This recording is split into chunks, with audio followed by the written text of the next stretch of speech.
So I'm starting to notice a pattern. ENTPs, ESTPs,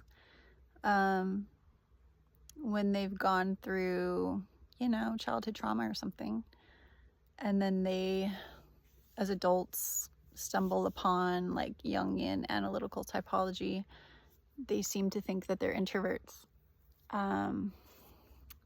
Like one YouTuber, he said he thought he was an INTJ. This ESTP girl at my work, she told me she thinks she's an ISTP. And I'm like, you're not an ISTP. But she believes herself to be an introvert. And then another ENTP, he believes himself to be an INFJ.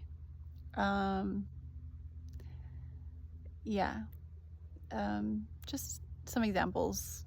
So the reason I think this is happening is because, if your ego is an extrovert, your shadow is going to be an introvert, like ENTP shadow is INTJ. So if you have an ENTP who's just highly empathic and like, let's say an Enneagram 4, for example, I don't think that's a very common type for an ENTP. It's definitely not that common of a type for an ISTP. So I think it's very easy to mistype yourself if you're 4, unless you're like an INFP or something. There's this girl on the show Love is Blind season, I think it's season 8. She's a 4. She's definitely a 4. And I was trying to type her, right? Because that's I like to type people. It's one of the reasons I like Love is Blind. I like to type the people and see like, okay, who picks who. So this girl, I was like, okay, I'm thinking she's an ENFP. I'm not sure, but she's definitely a 4, and I do think she's an ENFP. And so my friend who's an ENFP, she's not a 4, she looked at this girl and she's just like, I don't think she's an ENFP. And her girlfriend, who's an ENFJ, who's supposedly really good at typing people. I mean, Templars are supposedly the best at typing people once they establish their patterns or whatever, but she was also having trouble typing this girl. I think that's because she's a 4. Because 4s, we're fucking type on our own. But I think that's why.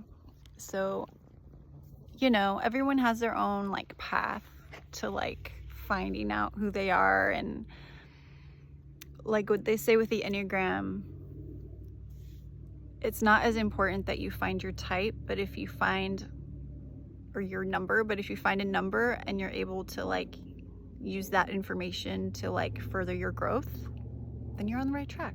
Like, and I think the same with MBTI, Jungian analytical typology, everyone has their own path, and it's really hard to see ourselves, like where I see somebody's extroverted hero intuition, like extroverted intuition hero, they might not see it. And to me, it's like clear as day. But I guess it's hard to see your hero as your hero. It's a lot easier to see your child and your inferior, because those are the functions that are like in your face, right? Like when we're triggered, it's very easy to tell, like, yes, we have those functions, right? Like, I thought I was an INFJ when I first got into this. I like devoured all the stuff, and a lot of it was like bad stuff, but it made me feel so validated. Oh, it was addicting. So, I think a lot of 4s can probably relate to a lot of the INFJ material out there, because it is what it is. So anyway, that's just my thoughts. It's just my thoughts. But yeah, we're all on our path, and we all are ready to hear what we hear when we hear it. Not when we hear it. Yeah, when we hear it, because we might hear it but not hear it, you know what I mean? So, yeah.